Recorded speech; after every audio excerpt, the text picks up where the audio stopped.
On le surnomme le Parthénon souterrain du Japon, un complexe en béton aux dimensions pharaoniques destiné à protéger Tokyo et ses environs d'inondations catastrophiques dont le risque s'accroît à mesure que le changement climatique s'accélère.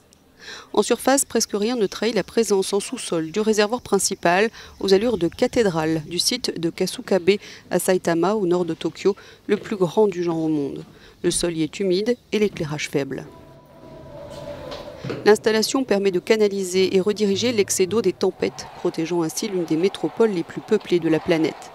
Longue comme 2 terrains de football et soutenue par des piliers de 500 tonnes, l'immense structure est vraiment très profonde.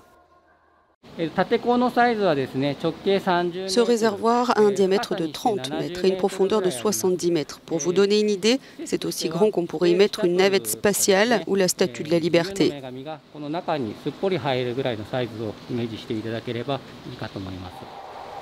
Achevée en 2006 après une dizaine d'années de travaux pour un coût de près de 2 milliards d'euros, l'installation est utilisée en moyenne 7 fois par an.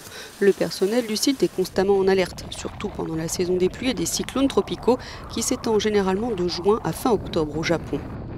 Les systèmes japonais anti-inondation sont parmi les meilleurs au monde, le pays ayant tiré les leçons de plusieurs catastrophes survenues après la Seconde Guerre mondiale.